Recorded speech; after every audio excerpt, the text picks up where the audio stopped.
તાજેતરમાં પાનોલી પોલીસ સ્ટેશનને મિલકત સંબંધી ગુનાઓ જેમાં ખાસ કરીને વાહન ચોરીના ગુનાઓને ડિટેક્ટ કરવામાં ખૂબ અગત્યની સફળતા મળેલ છે, જે અંતર્ગત તાજેતરમાં વાહન ચોરીના ગુનો ડિટેક્ટ કરવામાં આવ્યો છે, જેમાં 3 ઈસમોની બનેલી ગેંગ જે છે એને પકડી પાડવામાં સફળતા મળી છે। જે આરોપી જે છે એ અમન અસલમ રહેમાનભાઈ મુલતાની, ગૌતમ ઉર્ફે કામલી રમેશભાઈ પઠારે તથા આરતી કે જે અમનભાઈ અસલમભાઈ મુલતાનીના પત્ની છે, તેને પકડી પાડવામાં આવ્યા છે, જેમની પાસેથી કુલ 4 જેટલા વાહનો જેમાં Activa, royal Enfield bullet, KTM motorcycle તથા સ્પ્લેન્ડર મોટરસાયકલ છે એને રિકવર કરવામાં આવ્યો છે। લગભગ આ ટોટલ મુદ્દામાલ છે એ 4 થી 5 લાખ ઉપર નો મળી આવેલ છે।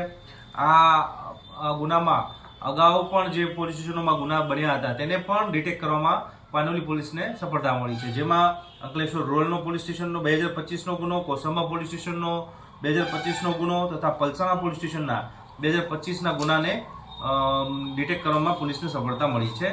આ જે છે ગેંગ એ લગ્નમાં જે બેન્ડ આવ્યો હોય ત્યાં બેન્ડમાં જઈ અને ત્યાં નાચવા માટે જાય અને ત્યાંથી આ પ્રકારની ગાડીઓ જે છે તેની ચોરી કરવાની એમો સાથે કામગીરી કરતા હતા।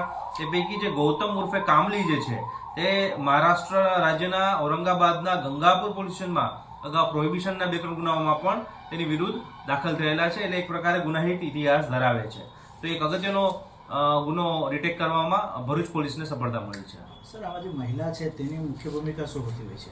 આ મહિલા જે છે તે એના પતિ સાથે ગેંગના એક ભાગ રૂપે આ પ્રકારનું જે બેન્ડ કે જે લગ્ન હોય છે ત્યાં લગ્ન પ્રસંગે સાથે જતા હોય છે અને જાણે નેચરલ કોર્સમાં ત્યાં મહેમાન તરીકે આવ્યા હોય તે રીતે જઈ અને ત્યાં આવી કોઈ પણ બાઇક કે મળી આવે તો એને ચોરીને એક ગેંગને એક વ્યક્તિ તરીકે તે રોલ ભજવતા હોય છે।